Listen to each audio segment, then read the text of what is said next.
안녕하세요. 오늘도 사연살롱을 찾아주셔서 감사합니다.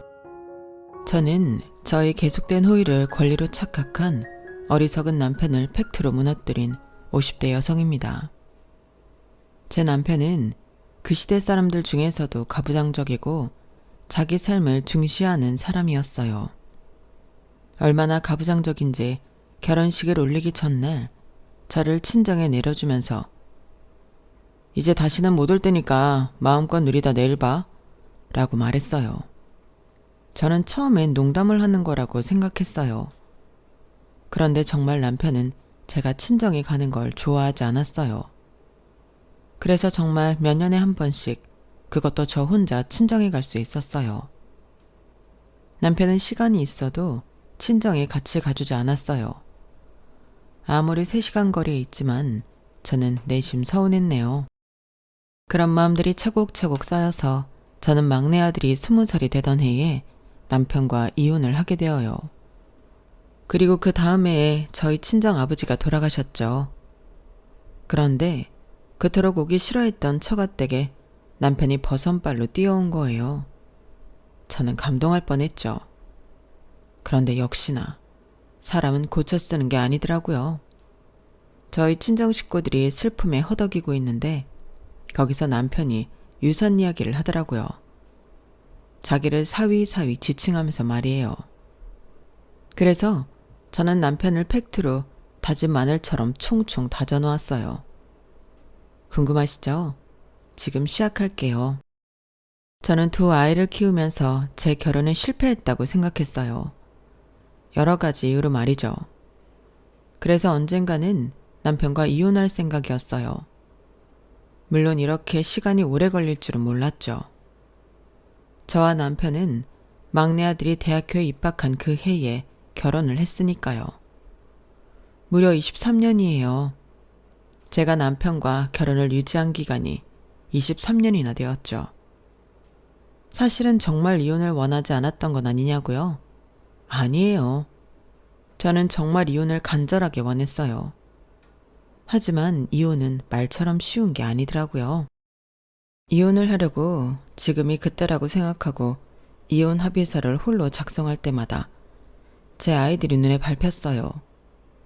남편이 나쁜 마음만 먹지 않는다면 양육권은 제가 가져가는 게 당연했지만 아이들을 아빠 없는 자식으로 키우고 싶지 않았어요. 더구나 학창시절에는 그런 게 크게 상처가 되잖아요. 부모의 동의서를 받아야 할 때도 그럴 것이고 졸업식이나 입학식 같이 부모가 동시에 참석해야 하는 자리에서도 알게 모르게 상처를 받을 거잖아요. 저는 우리 부부의 선택이 아이들에게 상처로 남지 않길 바랐어요. 저희 부부의 이혼으로 아이들의 세상이 무너지지 않기를 바랐어요. 그래서 이해를 할 수 있을 때까지 기다린 거예요. 엄마와 아빠가 어떤 부부 관계이며 엄마가 아빠와 왜 헤어지고 싶어 하는지, 그러면서도 절대 부모 자식 관계는 달라지지 않을 거라는 것을 이해할 수 있을 때까지 말이에요. 하지만 그게 아까도 말씀드렸지만 꽤 오래 걸렸어요. 중간중간 몇 번 은근슬쩍 아이들에게 이혼에 대해 물어본 적이 있긴 했어요. 하지만 그때마다 반응이 별로 좋지 않았어요. 그래서 포기하고 있다가 막내 아들까지 성인이 된 이후에 이번엔 직접적으로 이혼에 대해 꺼냈어요. 얘들아, 엄마랑 아빠가 헤어지게 되면 어떨 것 같아? 많이 슬프고 괴로울 것 같아? 제가 물으니 아이들이 둘이서 눈을 마주치고 웃었어요. 저는 당황해서 왜 웃냐고 물었죠. 아니, 이제 아빠도 완전히 집에 오질 않고 와도 저녁만 먹고 속옷이랑 옷만 챙겨서 다시 가잖아요. 그래서 누나랑 저랑 언제 엄마랑 아빠가 이혼할지 내기했거든요. 누나가 이겼네요. 아, 내 5만원. 아싸, 당장 입금해라. 뭐? 내기를 했다고? 아니, 너희들 분명히 엄마랑 아빠가 이혼하는 거 반대하는 거 아니었어? 저희요? 아, 어릴 땐 그랬죠. 그러고 보니 엄마는 몇 번 이혼에 대해 우리한테 물어봤었네요. 그때 거부 반응을 보인 건 엄마랑 아빠의 삶보다 우리 삶이 먼저여서 그랬어요. 그치 누나? 그쵸. 아무래도 초중고 다닐 땐 그게 약점이고 좀 부끄러운 일이니까요. 그래도 지금은 그렇게 생각 안 해요. 엄마랑 아빠가 따로 지내는 게 좋다면 이혼이든 조론이든 할 수 있죠. 슬프고 괴롭진 않아? 슬프고 괴로울 때가 있겠죠. 언젠가는 그럴 수도 있겠지만 그렇다고 엄마나 아빠의 행복을 막을 수는 없어요. 엄마, 저희 키우느라 몇 번이고 참고 계신 거죠? 정말 죄송해요. 그리고 감사하고요. 이제 엄마 인생 살아요. 저희도 이제 손 안 벌릴게요. 무슨 그런 얘기를 해. 그래도 아직 대학교 졸업은 안 했으니까 너무 부담 갖지 마. 그 부분은 아빠랑도 이야기할 테니까. 저는 그렇게 말하며 아이들을 꼭 안아주었어요. 그리고 아이들의 지지에 힘입어 남편에게 용기를 내 말했죠. 그런데 복병이 따로 있었어요. 당연히 이혼에 응할 줄 알았던 남편이 이혼을 못하겠다고 했죠. 이혼? 무슨 이혼이야. 나 같은 남편이 어딨다고. 집에 자주 안 들어가지. 그러니 손도 안 가지. 게다가 돈도 잘 벌어. 뭐가 불만인데? 오히려 남편을 설득시키는 일이 더욱 어려워서 저희 부부는 결국 이혼 소송까지 했어요. 그리고 저희 부부의 이혼 소송에 주변인들 모두가 놀랐죠. 주아씨, 정말 남편이랑 이혼하는 거 맞아? 아니, 저번에 주아씨는 안 오고 민준씨만 혼자 나왔잖아. 내가 민준씨한테 주아씨 어디 아프냐고 했더니 머리가 아픈 것 같다는 거야. 그래서 그게 무슨 말이냐고, 두통이 심하냐고 내가 호들갑을 떠니까 이혼하자고 했다고 하더라고. 내가 너무 놀라서 심장이 덜컥 내려앉더라니까? 정말이야? 둘이 이혼하는 거야? 아, 네, 그렇게 됐어요. 아니, 왜? 둘이 유명한 대학교 캠퍼스 커플에 5년 장기 연애하고 결혼했다고 하지 않았어? 그리고 모임 나와서 둘이 신혼부부처럼 잘 지냈잖아. 그런데 왜? 혹시 민준 씨한테 무슨 문제 있었어? 문제 없어요. 그냥 오래전부터 잘 안 맞았고 이제서 그렇게 결정한 것 뿐이에요. 에이, 오래전부터 잘 안 맞긴 자기들 같은 인꼬 부부가 어딨다고. 나 아직까지 놀라서 심장이 벌렁거린다니까? 정말 이혼하는 거야? 다들 못 믿는다니까? 나 무슨 꿈꾸는 것 같아. 하긴 그럴 만도 해요. 저는 정말 성실하게 남편을 따라 모임을 나갔거든요. 그렇게 남편과 같이 가는 모임만 서너 개. 아, 이번에 제가 남편을 따라 골프를 배우면서 하나 더 늘었으니 대여섯 개 되겠네요. 이런 말씀을 드리면 당연히 이혼을 결심한 남편을 왜 이렇게 부지런히 따라다니냐고 묻는 분들이 있을 수도 있을 거예요. 하지만 그건 나름의 이유가 있어요. 제가 사람을 좋아하는 것도 맞지만 저는 굉장히 역할에 충실한 사람이에요. 그리고 치밀한 사람이죠. 이혼을 할 때 그 어떤 실수 용납할 수 없었어요. 그리고 여기서 실수란 공격당할 여지를 말해요. 저는 남편에게 여지를 주고 싶지 않았어요. 그래서 가기 싫은 자리도 함께 가서 좋은 부인인 체를 했죠. 그래서 실제로 법원에서 남편은 제 귀책 사유를 전혀 찾지 못했어요. 하지만 이런 사연은 누구도 몰랐어요. 저는 굳이 가볍게 입을 열지 않았고 남편은 자기가 불리하니 말하지 않았겠죠. 그래서 주변에서 저를 욕하더라고요. 아니, 어제는 민준 씨가 신랄하게 자기를 까더라. 뭐 이혼을 너무 쉽게 생각한다느니 사람이 너무 극단적이라느니 분명 자기 결정에 발등 찍히는 날이 올 거라고 저주를 하지 않나. 그래서 사람들이 막 억측을 하는 거야. 억측이요? 자기가 바람을 피웠대. 그런데 웃긴 게 뭔지 알아? 서범 씨인가? 누가 그렇게 말했거든? 주아 씨 남자 있는 거 아니냐고. 그러니까 민준 씨가 방방 뛰면서 나도 그렇게 생각한다고 그러는 거야. 그뿐만이 아니었어요. 저는 뭐 하나 모자란 것 없는 남편을 두고 바람핀 여자뿐 아니라 살 비비고 살아온 정도 모르는 냉정한 여자, 치졸한 여자가 되어 있었어요. 저는 남편이 우스웠어요. 그건 모두 사실이 아니었으니까요. 게다가 법원에서 증명한 것처럼 이혼의 귀책 사유는 남편에게 있었어요. 하지만 전 그 어떤 대응도 하지 않았어요. 다른 많은 이유가 있지만 무엇보다도 남편과 똑같은 사람이 되고 싶지 않았거든요. 그래서 남편의 가정에 대한 기여도가 얼마나 낮았는지, 얼마나 엉망이었는지 저는 누구에게도 이야기하지 않았죠. 하지만 여기서는 이야기해 볼까 해요. 저희 남편이 건축업에 종사한다고 말씀드렸죠. 그래서 아이들이 말한 대로 일주일에 2번 정도 집에 들어왔어요. 그리고 집에 들어오면 대체로 소파나 침대에 누워 있었고요. 저는 결혼을 하기 전에 남편과 연애를 5년가량 했지만 같이 살아본 적이 없어서 남편의 이런 성향이라고 할까요? 이렇게 무책임하고 불성실한지 몰랐어요. 게다가 남편은 사회적으로 무척 성실하고 책임감 있는 사람이었기 때문에 손 하나도 까딱하지 않는 남편이 당황스러웠죠. 그래서 처음엔 싸웠어요. 그리고 지쳐서 아이를 낳으면 다르겠지 생각했죠. 흔히 아이를 낳으면 성장하고 성숙해진다고 하잖아요. 그런데 첫 아이를 낳았을 때 남편은 전과 다르지 않았어요. 그리고 3살 터울로 둘째가 생겼을 때도 전과 다르지 않았죠. 그때나 저때나 소파나 침대에 누워서 저를 불렀어요. 주아야, 나 물 좀. 주아야, 나 배고파. 주아야, 나 국수가 좀 먹고 싶은데? 이런 식으로 제가 임신을 했을 때도, 출산한 지 얼마 되지 않았을 때도, 아이를 보고 있을 때도 저를 하인처럼 부려먹었어요. 집에서 지 손으로 하는 게 하나도 없었죠. 그래서 제가 막 따지면 남편은 하나같이 이렇게 말했어요. 난 밖에서 돈 벌잖아. 땡볕에서 혹은 콧물도 얼어붙는 추위에서 내가 너 먹여 살린다고 돈 벌잖아. 그런데 이것도 못해줘? 정말 똑같은 레파토리에 저는 질색을 했죠. 그리고 기가 막혔어요. 밖에서 돈 벌어온다 이러는데 사실 저도 돈 벌고 있었어요. 제가 음대에서 피아노를 전공했거든요.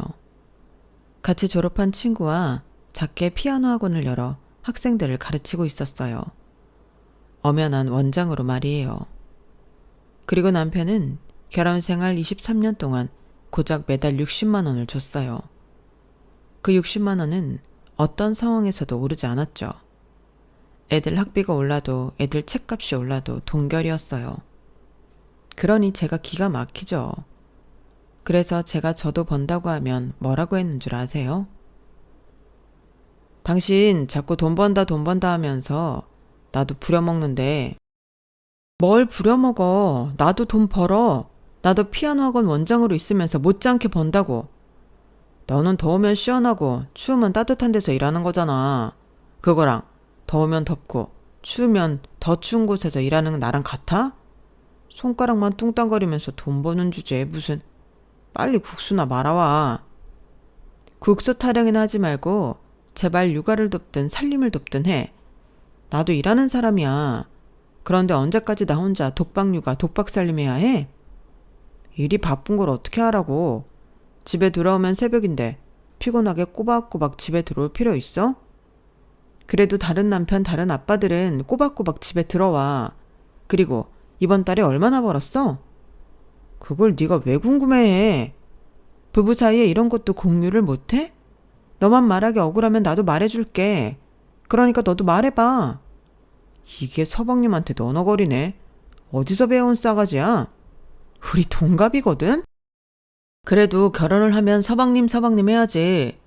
내가 이래서 연하를 만나려고 했는데 연하가 얼마나 좋냐? 오라버니 하면서 비위도 맞추고. 괜히 동갑을 만나서. 네가 만나달라고 쫓아다녔잖아. 그래, 후회한다고. 내가 그걸 죽어라 후회해.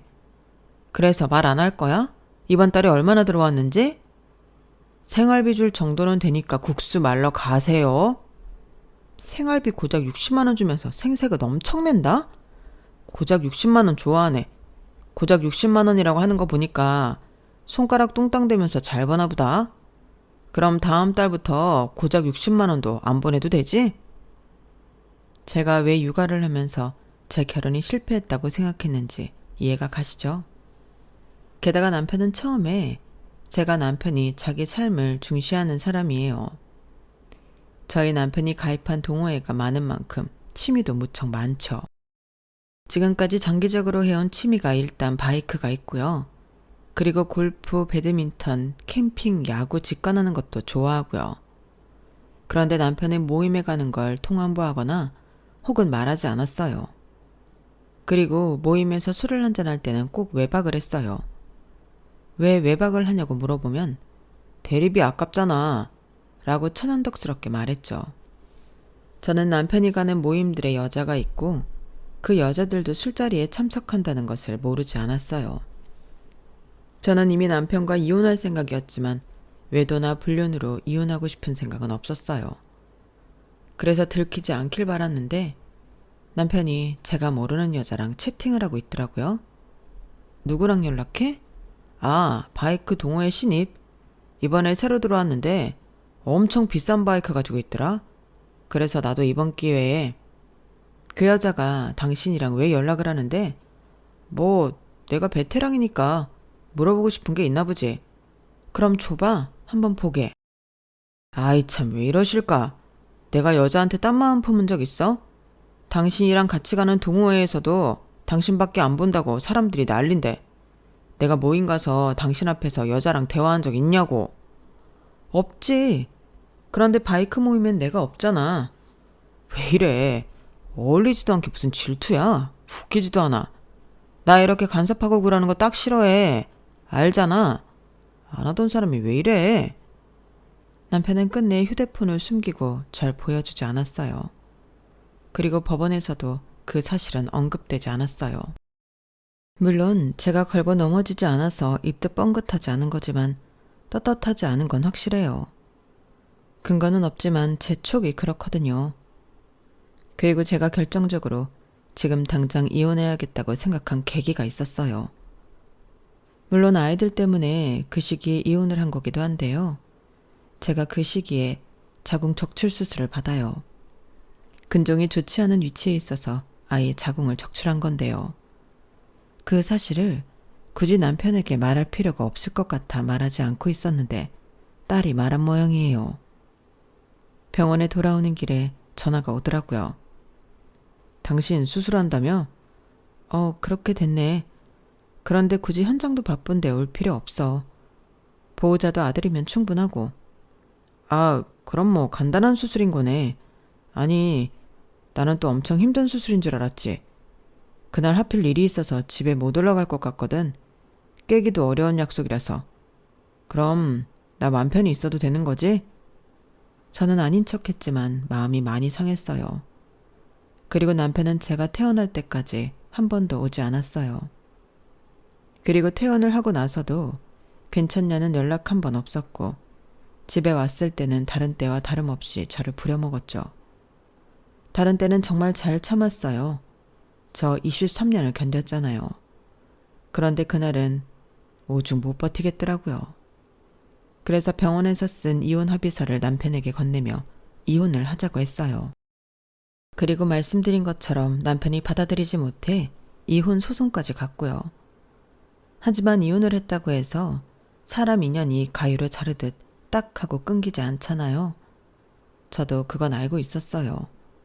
하지만 남편은 결혼 당시보다 더 자주 이젠 제 집이 된 집을 오고 갔어요.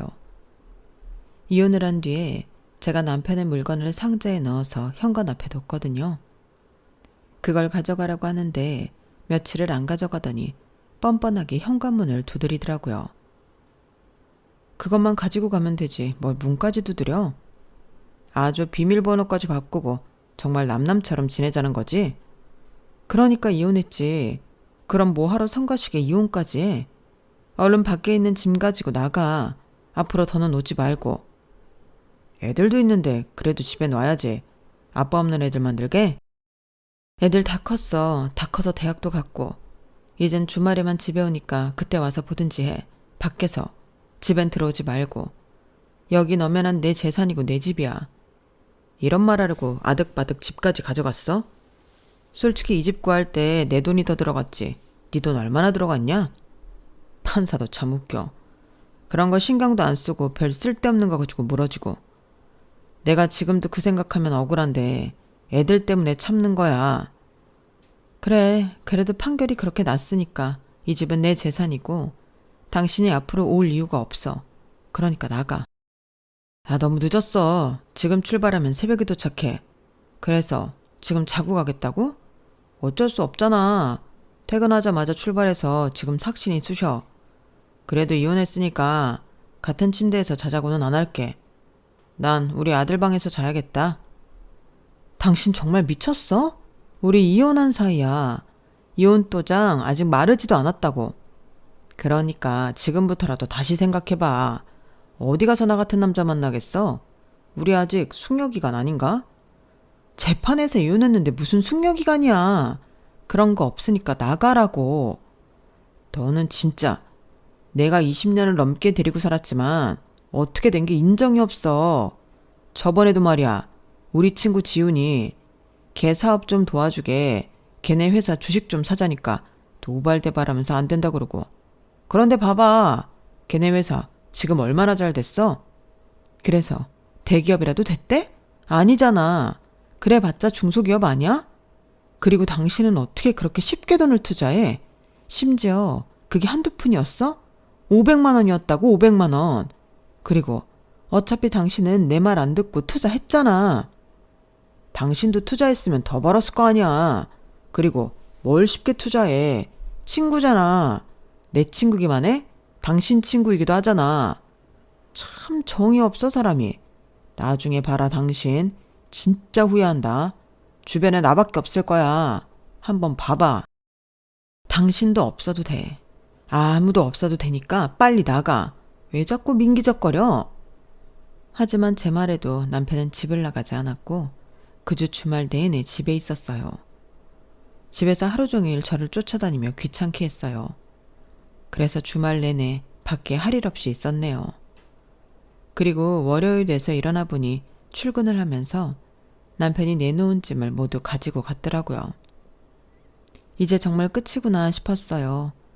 남편의 번호도 지우고 메신저도 차단하고 현관 비밀번호도 다시 바꿨어요. 한동안 잠잠했어요.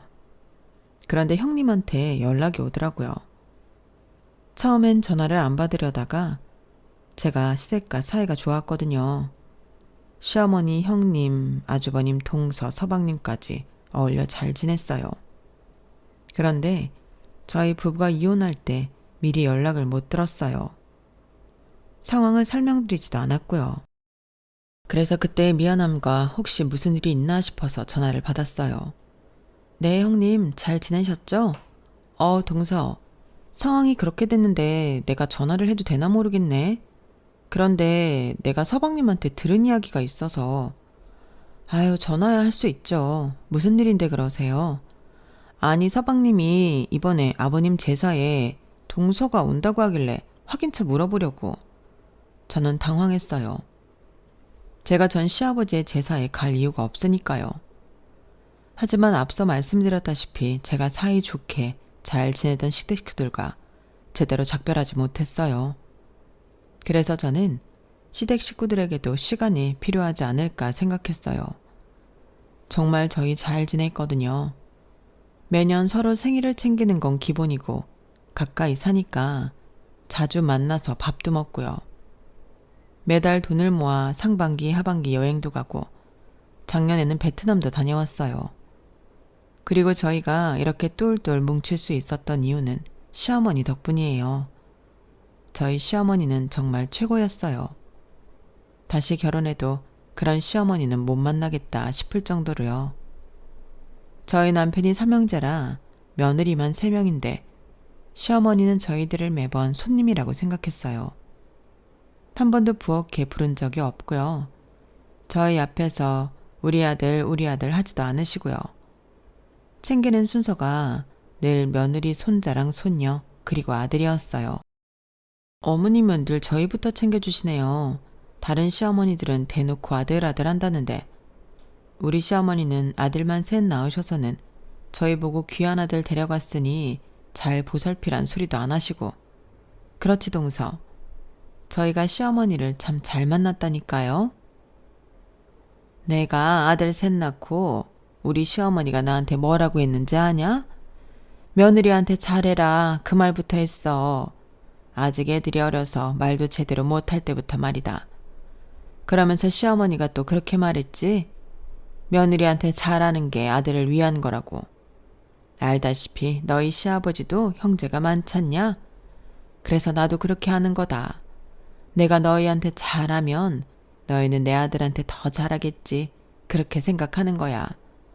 물론 너희들이 예뻐서 그러는 것도 맞지. 고맙기도 하고. 우리 아들이랑 같이 살아주니까.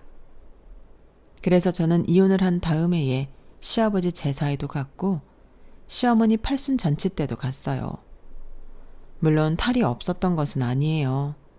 시아버지 제사 때나 시어머니 팔순 잔치 때 남편이 늘 저희 집 앞으로 데리러 왔거든요. 그때부터 저는 스트레스를 받았어요. 남편이 제가 차에 타자마자 이래라 저래라 잔소리를 하기 시작했어요. 가면 너무 이혼한 거 티내지 마. 가뜩이나 우리 엄마 나 이혼한 거 안쓰러워 하시는데 굳이 티낼 필요 없잖아. 그리고 좀 웃고 나하기 싫었던 거 티내지 말라고. 아니 근데 옷이 그게 뭐야? 다른 옷은 없었어? 계속 그런 식으로 말할 거면 차 세워. 택시 타고 알아서 갈 테니까. 내가 한 말 잊었어? 지금 우리가 따로 들어가면 얼마나 티내는 거야. 이혼한 거 티내지 말자고. 가족들 다 불편해한다니까? 이혼한 게 사실인데 뭘 불편해해. 그러게 내가 시댁 행사에 간다고 왜 말을 해. 애초에 안 간다고 했어야지. 그럼 피차 서로 불편한 거 없잖아. 와, 너 진짜 인정이 없다. 아무리 우리가 이혼했지만 당신이 우리 식구랑 좀 가깝게 지냈어? 당신 진짜 속내가 이거야? 우리 식구들이 들으면 얼마나 서운하겠어. 당신 정말 나쁘다. 못됐어. 어쩜 사람이 이래? 우리 이혼했어. 이혼이 무슨 뜻인지 몰라? 혼인관계를 끝낸다는 거야. 시댁이 뭔데? 혼인하면서 생긴 가족이잖아. 그럼 이혼과 동시에 그 사람들과는 이별이지. 저는 남편 앞에서는 시댁 식구들에게 완전히 정을 떼버린 것처럼 말했어요. 이게 다 정신 못 차리는 남편에게 현실을 깨우쳐주기 위함이었죠. 사실 속내는 그렇지 않았어요. 저도 좋은 가족관계를 놓아야 하는 게 아쉽고 그랬죠. 그래서 그 해에 대학교에 입학한 조카들에게 거하게 용돈을 주고 그랬어요. 그러니 형님도 동서도 그 사실을 알고 고맙다고 전화를 하더라고요. 동서, 너무 고마워. 우리까지 신경 안 써줘도 되는데. 잘 지내지? 그때 어머님 팔순 잔치 때 보고 못 봤네. 아니에요. 저는 잘 지내죠. 그런데 형님, 애들 아빠한테는 제가 이렇게 했다 저렇게 했다 말씀하지 말아주세요. 아우, 당연하지. 그런데 무슨 일 있어? 저희가 이혼했잖아요. 그런데 남편이 아직 못 받아들인 것 같아서요. 괜히 오해할까봐. 부탁드려요. 그래, 알겠어. 다들 사정이 있는 거니까. 우리도 이제 얼굴 보기 힘들겠다. 아쉬워서 어떡해? 그래도 잘 지내야 해. 밥 잘 먹고. 알겠지? 그리고 동서도 저를 위로해줬죠. 저는 마지막까지 저를 챙겨주는 형님과 동서에게 고마웠어요. 그렇게 몇 달이 흘렀어요. 모든 연락을 차단한 남편은 아이들을 통해서 제게 필요도 없는 안부를 전했고 가끔 찾아왔어요. 어울리지도 않게 아빠 노릇을 하겠다고 찾아온 거라 저는 내치지는 못했어요. 물론 집에는 들어오지 못하게 했죠. 그러던 중에 저희 친정 아빠가 뇌출혈로 쓰러지셨어요. 저희 친정 아빠는 하우스 농사를 하시는데 그해 유독 더워서 더위 때문에 일꾼 건강을 걱정하시더니 본인이 뇌출혈로 쓰러지셨어요. 건강관리에 유의하던 분이라 모두 의아해했죠. 게다가 상황이 좀 심각했어요. 아빠의 병세가 회복이 안 됐죠. 아빠가 계속 입원을 하는 바람에 일손이 부족했어요. 저희 친정 엄마도 계속 병원을 가야 해서 자리를 비워야 했으니까요. 아빠와 같이 하우스 농사를 하는 남동생 가지고는 부족했죠. 그래서 남동생이 저에게 SOS를 치더라고요. 누나, 어떻게 좀 안 될까? 내가 봤을 땐 아버지 회복하려면 시간이 오래 걸릴 것 같아. 지금 나 혼자서는 역부족이야. 이러다가는 올해 농사도 다 망칠 거야. 그래서 저는 피아노 학원을 접고 집도 팔아서 고향으로 내려갔어요. 그리고 제가 내려간 주에 아빠가 퇴원을 하셨는데 반신마비, 편마비 때문에 일상생활이 힘드셨죠. 저는 엄마와 번갈아가며 아빠를 케어하고 하우스 농사일을 하고 그랬어요. 그때 모르는 번호로 전화가 왔죠. 예상하셨겠지만 남편이었어요. 당신 어디야? 대뜸 모르는 번호로 전화해서는 무슨 일이야? 어디냐고. 애들도 입막음하고 대체 뭐 하는 거야? 학원도 닫았더만. 뭐야? 뭔데? 걱정하는 거야, 치주하는 거야. 고향으로 내려왔어. 그런데 그게 뭐? 당신이랑 상관 있어? 상관 없다고 생각해? 애들은 어쩌고 그 시골로 이사를 가. 아무리 다 컸다고 하지만 엄마 손길이 필요한 때야. 아들은 곧 군대 가는데. 당신이 지금 거기 있으면 어떡해? 당장 돌아와. 설마 집까지 판 거 아니지? 집까지 팔았지. 팔고 내려오지. 뭐 어떻게 해야 하는데? 당신이라도 줘야 해? 그러길 바랐던 거야? 아, 안 그래도 당신한테 한번 전화하려고 했어. 이제 나보다 애들이랑 더 가까우니까 애들 잘 챙겨줘. 특히 애들 먹는 거. 가뜩이나 혼자 살았어. 간단하게 먹으니까. 만나면 좋은 거 사주고. 뭐 어머님한테 데려가도 되고. 그건 당신이 알아서 결정해. 아무튼 나는 자주 못 가니까 당신이 잘 챙겨줘. 정말 간 거야? 이제 안 올라오려고? 집은 정말 판 거야? 팔았다니까. 부동산 가서 확인하든지. 왜 간 건데? 당신 여기 좋아했잖아. 그 집도 당신이 결정한 집이잖아. 나는 지금 이해가 안 돼. 왜 갑자기 그런 결정을 한 거야? 저는 고민하다가 솔직하게 말했어요. 아빠가 아파 뇌출혈로 쓰러지셨어. 지금 편마비 상태라 거동도 힘들고 하우스 일손도 부족하고 아빠 간호도 해드려야 해서 내려왔어. 아, 장인어른이? 그래서 내려온 거야. 이제 됐지? 저는 남편이 어떤 인간인지 알면서 뭘 기대했던 걸까요? 남편이 그 말을 듣고도 저에게 무슨 말을 한 줄 아세요? 집 정말 판 거면 반은 나 줘야 하는 거 아니야? 저는 기가 막혀서 아무 말이 안 나왔어요. 아니, 솔직히 그렇잖아. 내가 더 많이 투자해서 산 집인데 팔았으면 못해도 반은 줘야지. 어차피 지금 장인어른 댁에서 사는 거 아니야? 그럼 지금 당장 그 돈 쓸 일도 없고. 당신은 그 말이 다야? 당신 장인어른이 아프다니까. 언제는 이혼했으니 남이라며.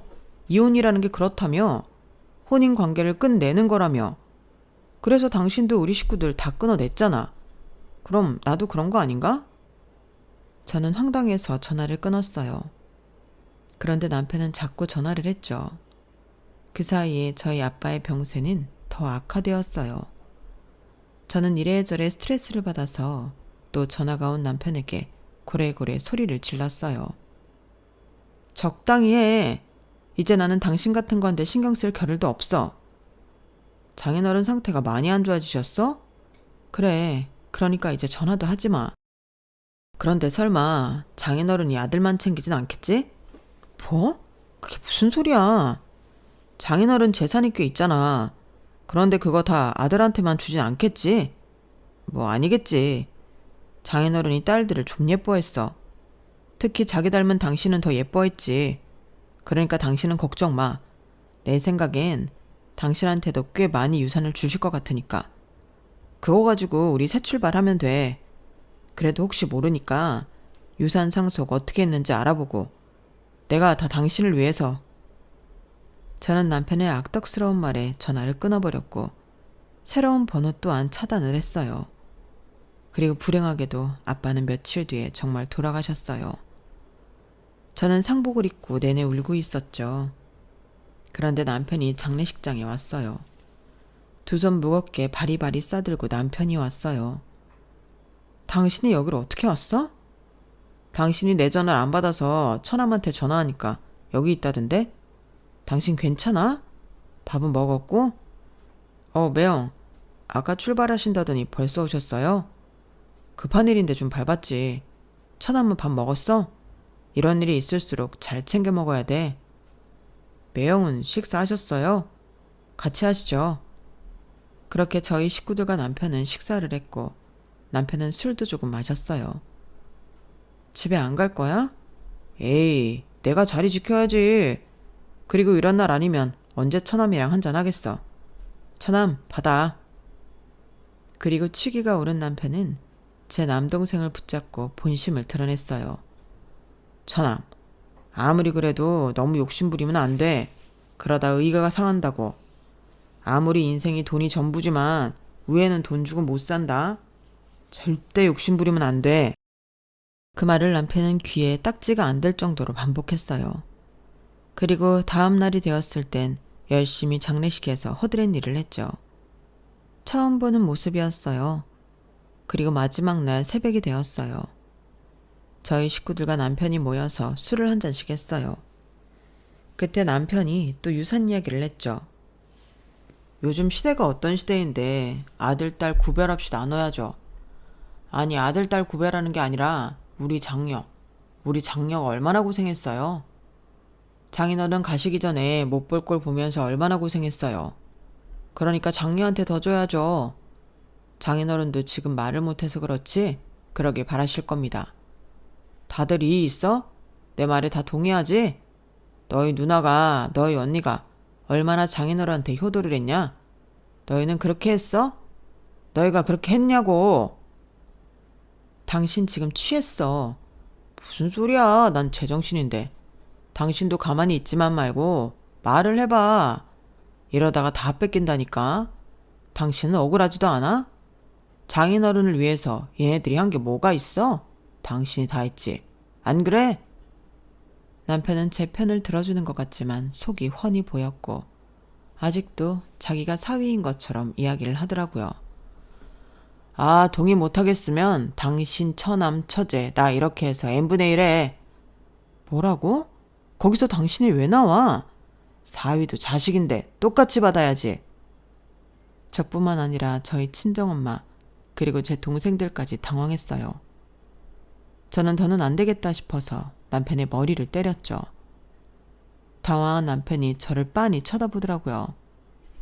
그래서 저는 팩트를 꺼냈어요. 뭔 소리야. 우리 작년에 이혼했잖아. 남편은 제게 맞은 머리를 만지며 당황했어요. 이 중요한 자리에서 그 얘기가 왜 나와? 나까지 포함해서 n분의 1 하면 당신한테 더 가는 건데 당신 바보야? 아무리 그래도 이건 아니지. 내가 당신 소세 모를 줄 알아? 그러니 남편이 결혼 반지를 낀 손가락을 제 얼굴에 들이밀었어요. 봐, 나는 아직도 이 반지를 끼고 있다고. 아니, 뺀 적도 없어. 그건 네 자유고 우린 법적으로 남남인 건 사실이야.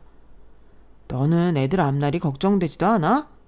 앞으로 아무리 부모 손길 필요 없는 성일이라고 해도 결혼도 해야 하는데 부모가 이렇게 찢어져 있으면 애들한테 마이너스야. 부모가 돼서 그러고 싶어? 그리고 지금 봐봐. 애들 본가도 없고 집이 없는데 애들이 어떻게 안정적이겠어? 네가 그런 것도 신경 쓰는 사람이었니? 그랬으면 진작에 좋은 아빠 노릇 했었어야지. 아빠 노릇도 안 한 인간이 그런 말 하니까 웃음도 안 나온다. 그리고 본가? 나는 있었니? 나한테 친정은 있어도 없는 거였어. 네가 내가 친정 간다고 할 때마다 눈치 줬던 거 기억 안 나? 너는 내가 언제 그랬다고 그래. 일이 바빠서 못 간 거였지. 장모님, 아닙니다. 이 사람 말 사실 아니에요. 하지만 자네 정말 결혼하고 한 번도 처갓댁 안 오지 않았나? 정말 바빠서 그랬던 겁니다. 정말 눈뜰 새 없이 바빴어요. 당신은 왜 그런 말을 했어? 내가 당신 속셈을 모를 줄 알아? 유산. 그놈의 유산 좀 얻어먹으려고 그러는 거잖아. 우리 아빠 걱정한 적도 없으면서. 우리 아빠 병세 이야기했을 때도 집 한 돈 나눠달라며? 제가 그렇게 나오자 남편은 장례식장에 덩그러니 누워버렸어요. 아, 몰라. 나는 유산 나눠줄 때까지 한 발짝도 못 움직여. 그렇게 장례식 내내 있다가 남편은 친정까지 따라왔어요. 그래서 저는 이를 갈고 준비를 했죠. 그리고 제가 준비한 것들의 사본을 자고 있는 남편의 얼굴에 뿌렸어요. 뭐야? 남편이 제가 준비한 것들을 하나씩 읽어보더니 얼굴을 붉혔어요. 이게 뭐 하는 짓이야? 대체 이걸 가지고 뭘 하겠다고? 내가 우리 이혼 소송할 때 억울하지 않았던 게 아니야. 그래도 나는 이런 상황에도 협의 이혼을 생각할 만큼 추잡스럽지 않은 이혼을 꿈꿨다고. 그런데 당신이 자꾸 나를 더러운 싸움을 하게 만드네? 나 이 자료들 가지고 위자료 청구 소송할 거야. 뭐? 위자료 청구 소송? 생각해봐. 당신 나한테 위자료 안 줬어.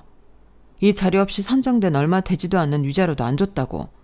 그래서 나는 이 자료들 가지고 다시 위자료 청구할 거야.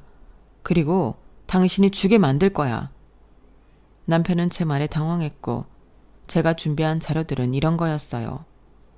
일단 남편의 취미 중 하나인 바이크인데요.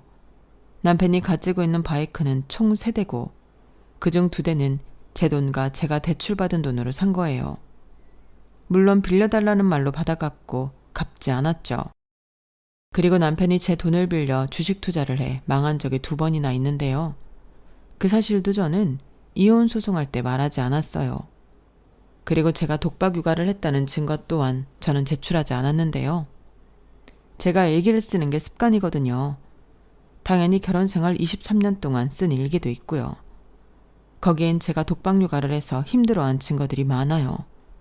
그리고 친구들이 쓴 편지들 중에도 독박 육아로 힘든 저를 위로하는 글귀들이 있더군요. 마지막으로 저는 남편이 외도를 했다는 증거를 밝혀냈어요. 어떤 젊은 여자가 저에게 문자가 왔거든요. 돈을 달라고요. 남편이 자기와 외도를 하고 있는데 밝혀지는 걸 원치 않으면 돈을 달라고 했어요. 그래서 그 증거를 가져오라고 했죠. 증거가 술술 나오더군요. 게다가 남편이 다른 여자와도 관계가 있다는 증거까지 얻을 수 있었어요. 결국 돈을 주고 증거를 산 셈이 되었죠. 하지만 저는 이혼 소송을 할 때 그 이야기도 하지 않았어요. 앞서 말한 것처럼 깔끔하게 이혼하고 싶었고 애들이 보는 앞에서 아빠를 망신 주고 싶지도 않았고요. 하지만 그런 저의 선의를, 호의를 권리로 생각하는 남편에게 본때를 보여주기로 했어요. 정말 다시 소송을 하겠다고? 이게 이길 수 있을 것 같아? 돈 빌려준 거? 갚겠다고 하면 돼. 독박 육아? 고작 그깟 일기장으로 뭘 해보겠다는 거야. 일기장 그거 위조했다고 내가 우기면 어쩔 건데. 그럼 외도는? 외도는 사실이고? 그것도 다 위조한 거라고 우기면 정확한 증거 있어? 어디 CCTV라도 확보해 놓으셨네? 그렇게 자신만만해? 애들을 앞에 두고도 그렇게 말할 수 있어? 내가 그러면 여기서 더 너한테 돈 뜯길까봐? 아파트 하나 뺏긴 것만으로도 내가 얼마나 억울한데. 나는 이제 너한테 뜯어낼 거야. 내 모든 걸 다 동원해서 네가 받을 유산 뜯어낼 거라고. 그래, 어디 한번 해봐. 나는 너 빈털터리로 만들 거니까 누가 이기나 보자고. 그렇게 저는 남편에게 위자료 청구 소송을 했고 준비한 자료를 모두 증거로 제출했어요. 남편도 저도 서로 빈털터리로 만들기 위해 피 터지는 싸움을 했어요. 하지만 남편이 가져올 만한 증거는 없었고 가져온 증거들도 모두 불충분했죠. 하긴 당연해요. 저는 결혼 생활 23년 동안 충실히 부인 역할을 다 했으니까요. 말씀드렸잖아요. 제가 무척이나 치밀한 편이라고요. 결국 전 위자료 청구 소송에서 승소했어요. 남편에게 지연 이자까지 배가 넘는 위자료를 받게 되었죠. 물론 받기까지 시간이 좀 걸렸어요. 남편이 줄 수 없다고 항소를 했고 또 소송을 했거든요. 하지만 결과는 전과 동일했어요. 법원은 저의 손을 들어주었죠. 그런데 사람이 참 질겨요. 또 안 주려고 하더라고요. 그러면 또 봐줄 줄 아는지. 하지만 이번에는 제가 강하게 나갔어요. 법원에다 강제 집행을 신청했죠. 저는 몰랐는데 남편이 시아버지로부터 물려받은 건물이 있더라고요. 저는 정말 몰랐어요. 그런 이야기는 한 번도 하지 않았거든요. 아무튼 그 건물을 법원이 압류한 뒤 경매로 넘겼고 팔렸어요. 그리고 그 돈으로 남편에게 위자료를 받을 수 있었죠. 하지만 남편은 거기서 끝나지 않았어요. 일주일에 몇 번이고 친정을 찾아와 다시 돈을 물어내려며 동네가 떠나가라 소리를 질렀죠. 나는 억울해. 내가 왜 유책 배우자인데? 난 누구보다 성실하게 가정을 지켰어. 가정을 파탄시킨 건 당신이라고. 또 왔어? 그렇게 가자고 해도 한 번을 같이 안 오더니 이혼을 하니까 자주 오네? 이게 어느 나라 신보야? 내가 그 건물 하나 믿고 살았는데, 내가 그 건물로 노후에 남들보다 떵떵거리면서 살 생각이었는데 당신이 다 망가뜨렸어. 알아? 그러게 애초에 잘하지. 지나간 버스 붙잡아서 무슨 소용 있니? 나 그 돈 도박해서 다 날렸어. 이제 나한테 없어. 그러니까 다시는 찾아오지 마. 거짓말 마. 당신이 도박을 했을 리 없잖아. 유산은 얼마나 받았는데? 받을 만큼 받았어. 이제 가 시끄러우니까. 동네 사람들한테 나 이혼한 거 떠벌리는 것도 정도가 있지. 그렇게 남편은 몇 번이고 와서 난동을 부렸고 그때마다 경찰을 불렀는데 나중엔 그것마저 죄송해서 그냥 접근 금지 신청을 했어요. 진작에 할 걸 그랬죠. 그러니 남편이 찾아오지 않더라고요. 그리고 저는 위자료로 받은 돈으로 작은 건물을 사서 2층에 피아노 학원을 다시 차렸어요. 남동생과 함께 하우스를 운영할 생각도 했지만 그래도 이왕 이렇게 된 거 제 삶을 찾으려고요. 여기까지가 제 사연입니다. 여러분들은 절대 계속된 호의를 권리라고 생각하는 사람과 가까이 지내지 마세요. 언젠가 그런 사람들은 독이 될 테니까요. 그럼 오늘 하루도 즐겁게 보내시길 바랍니다. 여러분, 사연 댓글에 응원과 현명한 조언 부탁드려요. 좋아요와 구독은 저에게 큰 힘이 됩니다. 오늘도 좋은 일 가득하세요.